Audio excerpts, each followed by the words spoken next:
Buenos dias, damas y caballeros. Okay, ah, wawa naman. Wawa naman ang pamilya, lalo ng asawa ng kumpare kong si Mike Defensor kasi kwan siya ngayon. Iyak siya ngayon, ha? Reklamo siya ngayon dahil pati asawa niya ay pinatawag sa kwan na nagpadala ng supena, ha, ng National Bureau of Investigation nila Melvin Matibag, kasama ang pinadalhan hindi lang si Mike Defensor, pati yung si asawa niya, si Julie Rose Takatan Defensor, Julie Rose Taktakan Defensor, at kaya umalma si Mike. Sabi niya, bakit pati asawa ko?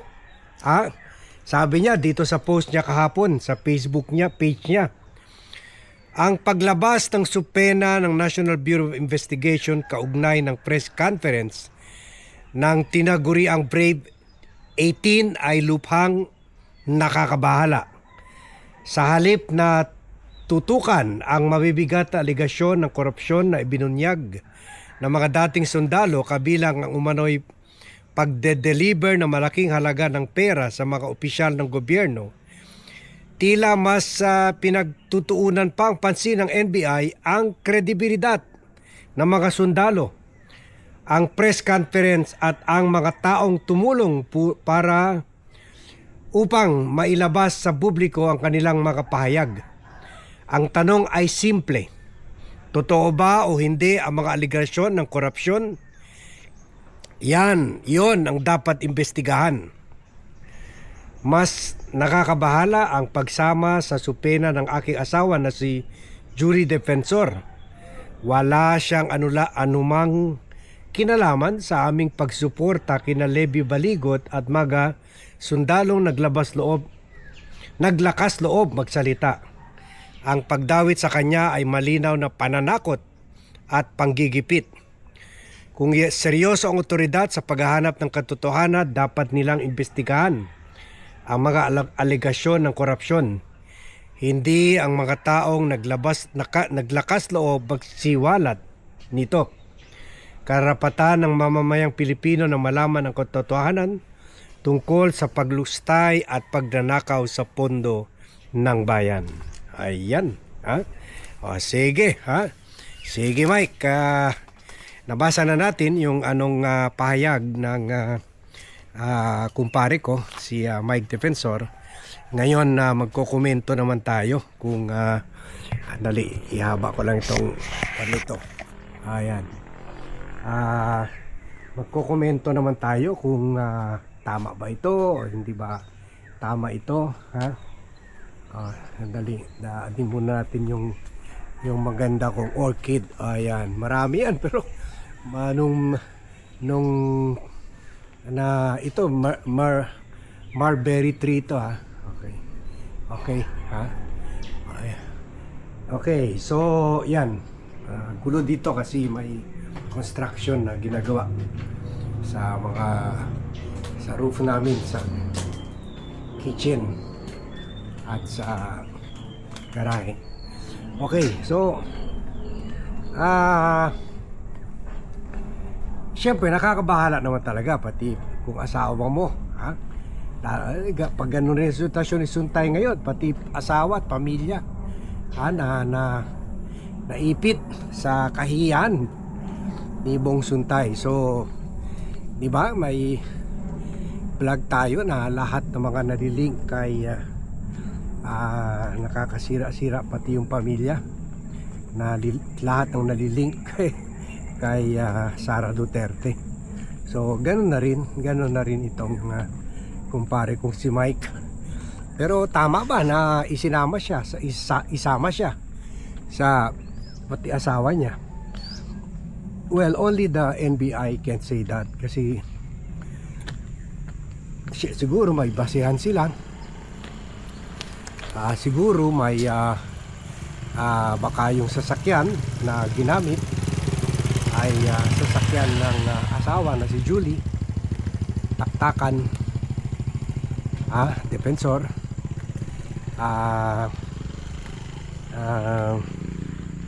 Baka naman siya nagpareserba nung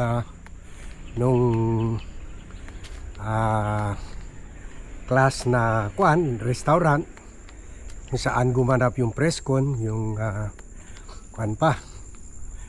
historic na very high class na restaurant.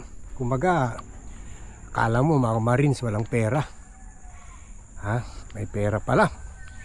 Mahal-mahal sa restaurant na yan. So, okay. So, tama naman itong ginagawa nila Melvin Matibag. Kasi, sila naman humingi ng investigasyon eh. Di ba? Nag-complaint siya or pinadala niya or isinabmit niya yung subpena, yung affidavit pala, yung affidavit ng mga Brave 18 daw. Wow, Brave. Pero ang tawag natin dito sa channel, Marintes. Marines na Marites. Marintes. So,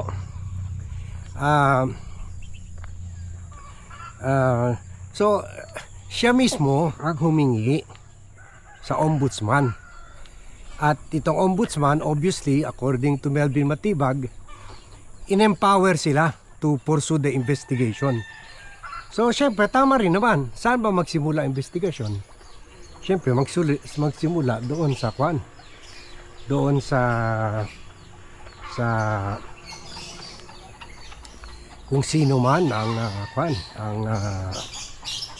behind sino mga tao na gumagawa ng akusasyon. Doon ka magsimula.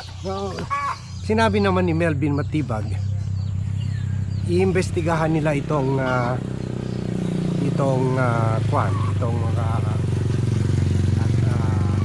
gumagawa ng akusasyon or mga yung 18 Marintes and the people behind them, si Atty. Levy Baligot, si Mike Defensor, si Jason Sa, tsaka many others. And then kung ano man ang subject ng expose nila, ipapatawag rin nila. Di ba sinabi yan ni Matibag na ipapatawag rin. Pero una, syempre, hindi mo na lang basta paniwalaan yung mga gumagawa ng akusasyon. Investigahin mo rin kung sino ba sila at kung totoo ba na para makita mo kung totoo yung sinasabi nila. Siyempre, i-establish mo rin kung talagang kasama sila sa grupo na nag-deliver ng pera. Talagang in-employ sila ni Saldico. So,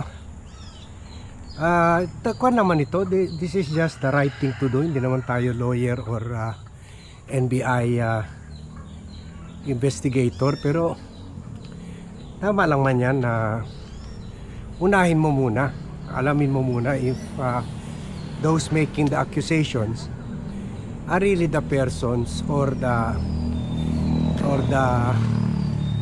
professionals, such as being a soldier, such as good morning, being a member of the Philippine Marines.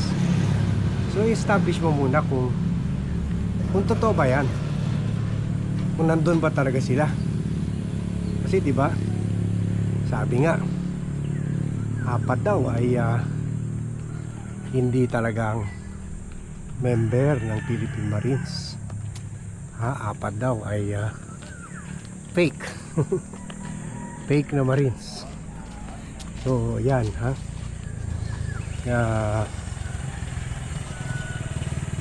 so tama lang yan, it is the right way to approach this issue.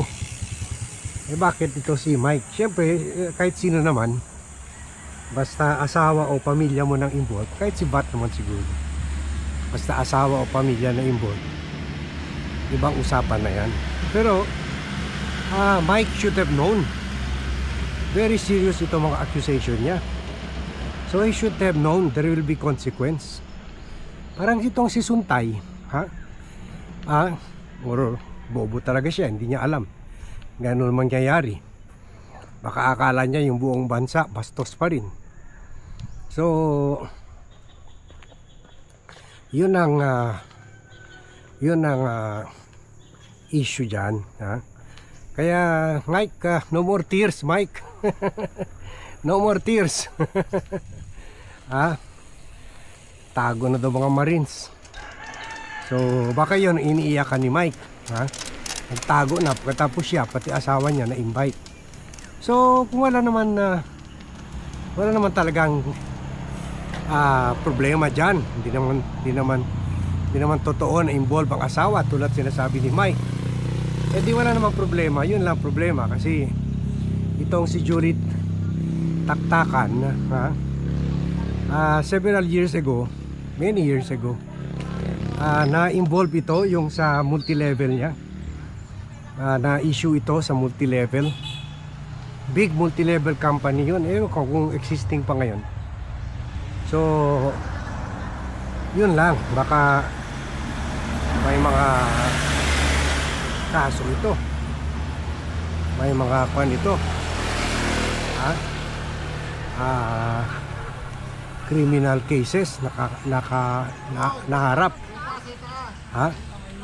yan ang problema, may mga, baka may mga estafa cases na file sa kanya dyan in relation to her business. So that's the problem.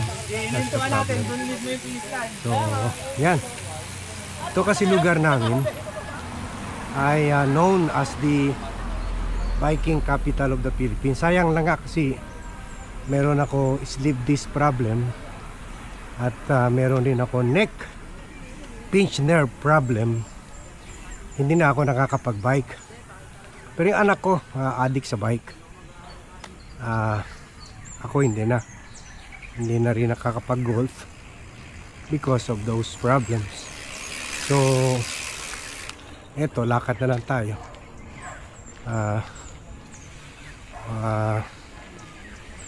Around 1 hour and a half almost every day kailangan.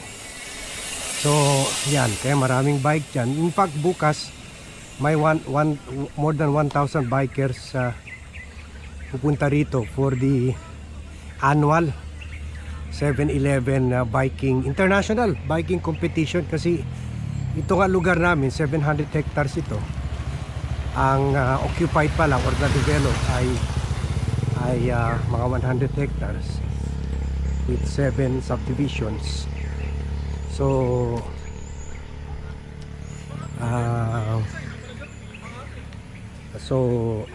pag Saturday pala pinapapasok namin yung mga nag-walking, nag-hiking, nagba-biking. Pero during the week hanggang gate lang. Pero weekend pwede ka pumasok dito sa loob. Anyway, wag lang sa individual subdivision na may mga gate naman, individual gates. So yun, so dito lang meron na international grade na biking course. Yung tawag nila dyan, basta all over the Philippines dito lang meron, kasi yun doon sa vacant 600 hectare lot, doon sila umiikot. Anyway, we will watch that tomorrow. Nasali rin anak ko. So yan, yan ang problema ng pare ko sa bicycle. Pasensya na kung humingal ako dahil sa sobrang sigarilyo noon. Naka COPD rin ako, may COPD rin. Chronic obstructive pulmonary disease. In short, parado na ang lungs ko. Pero thank God, to the miracle of medicine, meron ako mga inhaler. So nakakalakad pa rin ako ng mabilis, more than 1 hour a day. Okay, so yan ang problema ni, at paakyat tayo paakyat tayo dito. So yan ang problema ng kaibigan ko si Mike Defensor. He is in trouble with the law and also his wife. So I hope they can explain things out. Kasi ang baksak nito, kaso na naman. Pero you know, you don't make such kind of accusation. And depende pa nga natin alam kung tama ba yung mga pictures. Maraming kumakalat nga sinasabi na daw, di doktor lang daw, AI. So that's really big trouble. Siguro akala nila kung gagawin nila yan at na people power nung EDSA anniversary or during the 1 trillion march na sinubukan nila sakayin, all will be forgotten and forgiven. Hindi sumemplang sila. Ngayon andito pa rin yung kala nila matanggal na yung Marcos administration. Wala na, tapos na ang problema nila. Hindi, andito pa rin yung Marcos administration.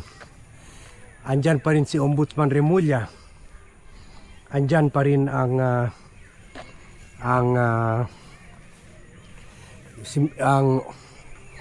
si Melvin Matibag sa National Bureau of Investigation. So that's their big problem. So we will be monitoring kung ano bang development dyan. Hihingal na ako. Taas ito obvious ba? Mataas. Anyway, ngayon pababa na. Meron pang papunta doon, mas mataas pa dito, mga 3 times. Pero hindi na tayo pupunta ron kasi kahit pa paano, pinipili na lang natin yung mga shaded areas. Mahirap na. So okay, Mike, good luck ha. And to your wife Julie ha. Wala, spray nyo na lang mabuti. At kung may kasalanan talaga, aminin nyo na lang. Anyway, may mga reports, di ba? Sabi ni Trillanes, bumaliktad na rin yung mga ibang Marines. So why don't you, Mike, and your wife si Julie, Okay, so sige, hanggang dito lang muna tayo. Medyo humihingal pa tayo. Hanggang dito lang muna tayo. Maglakad-lakad pa tayo in a while. At kung meron pa tayo naisip i-vlog natin ulit. So thank you very much everyone for watching. Thank you very much for joining me in this vlog. Good morning to all and see you